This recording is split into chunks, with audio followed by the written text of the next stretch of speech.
Bim. Ini Bim. Wait. Bawa apa aja? Bensin nih.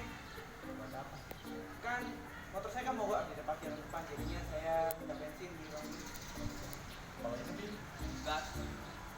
dan buat apa? Ntar buat perantara Pak. Kalian tahu nggak kalau dua benda ini berasal dari satu bahan, yaitu minyak bumi, yang dimana harus melalui proses distilasi bertingkat. Tapi saya lupa apa pengertian distilasi bertingkat. Kemarin saya ingat katanya menurut kemarin destilasi itu suatu metode pemisahan bahan kimia berdasarkan kecepatan atau kemudahan suatu bahan menguap melalui sekat-sekat yang telah ditentukan. Oh, Ya, gimana kalau kita jelasnya replika yang ada di lab? Ayo sana.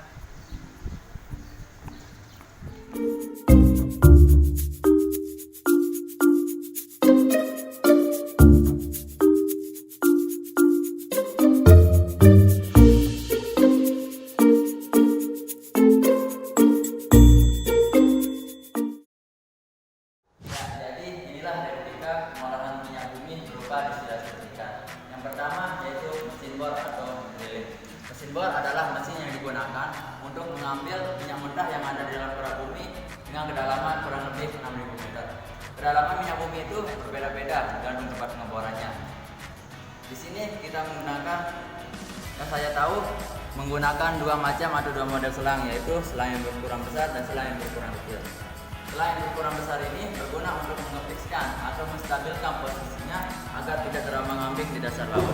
Sedangkan selang yang berkurang lebih kecil ini berguna untuk mengambil minyak mentah yang ada di dalam kerak bumi untuk disalurkan dan akan disimpan sementara di mesin bor ini.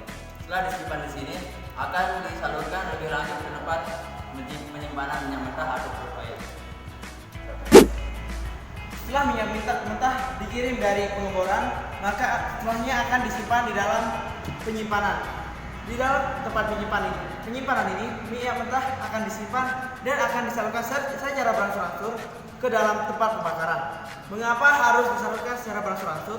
Karena jika disalurkan secara terus-menerus, dikhawatirkan pembakaran ini tidak dapat menampung minyak mentah dan dikhawatirkan juga akan mengalami kebocoran. Setelah minyak bumi tersebut disalurkan secara berangsur ke tempat pembakaran, kami memperumpamakan sebuah barang ini sebagai api. Pada proses pembakaran minyak bumi ini, minyak bumi ini akan menghasilkan uap. Uap tersebut akan disalurkan ke tabung destilasi. Nah, setelah melalui proses pembakaran pembuatan ini, selanjutnya akan disalurkan ke tabung destilasi. Yang dimana tabung destilasi ini memiliki tingkatan-tingkatan atau sekat-sekat yang memiliki perbedaan suhu. Nah, suhu tersebut dapat kita ukur dengan menggunakan termometer sebagai perumpamaan. Nah, Dok, di sini saya ada pertanyaan, bagaimana cara kita agar menjaga suhu tersebut dengan baik? Oke, setelah melalui proses pembakaran, uapnya akan masuk ke tabung destilasi dan akan timbul pertanyaan seperti dikatakan oleh Bima tadi, bagaimana cara kita menjaga suhu yang ada di dalamnya?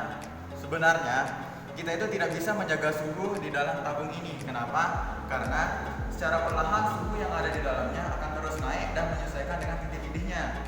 Seperti contoh, ketika suhu yang ada di dalam itu 20 derajat Celcius, dan cara kami mengetahui berapa suhu yang ada di dalam itu sekali lagi dengan cara menggunakan termometer ini sebagai perumpamaan dari pengukur suhu yang ada di dalam tabung ini. Ketika suhu sudah mencapai 20 derajat Celcius, maka di sini kami akan membuka katup, yaitu katup yang ada pada sekat gas dan menutup yang lainnya. Nah, begitu juga seterusnya sampai pada fraksi yang ke-8.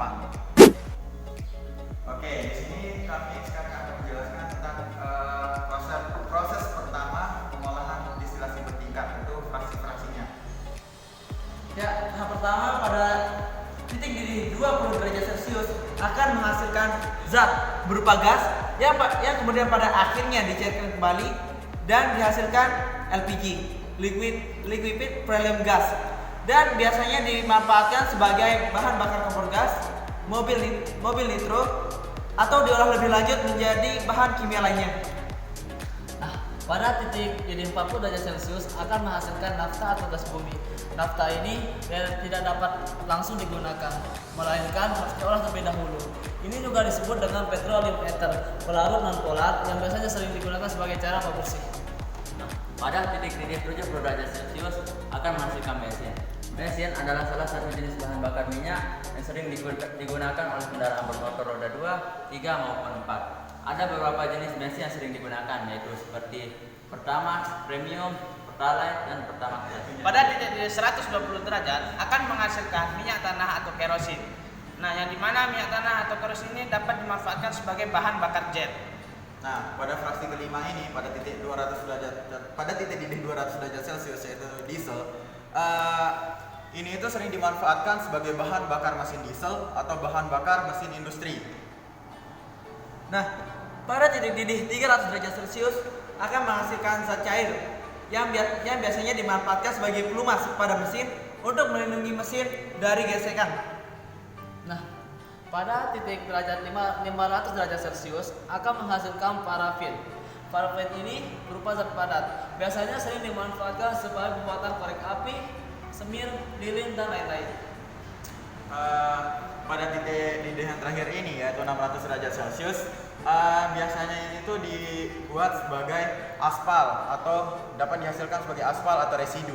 Yang dimana aspal atau residu ini adalah hidrokarbon rantai panjang yang dapat diolah lagi pada tahap kedua dan dapat diolah menjadi senyawa lain dan sisanya itu dapat diolah menjadi parafin atau lilin.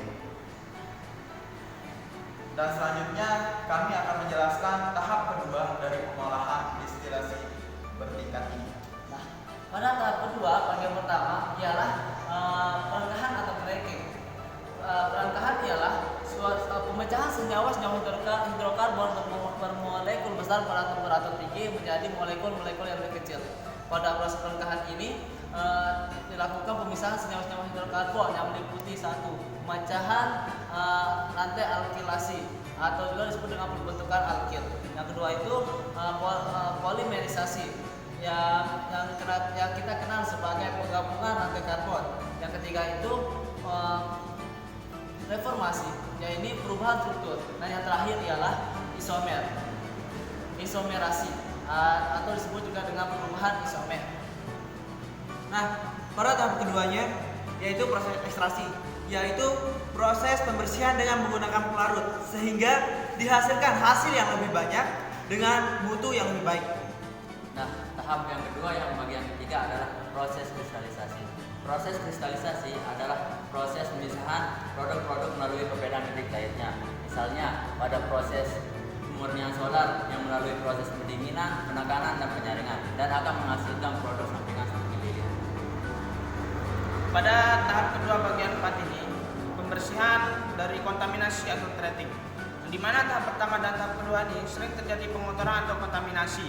Nah, kontaminasi atau pengotoran ini dapat kita bersihkan dengan menggunakan cairan soda kaustik atau NaOH, yang dimana zat tersebut dapat mengurangi warna atau kotoran berupa getah dan lendir dalam minyak.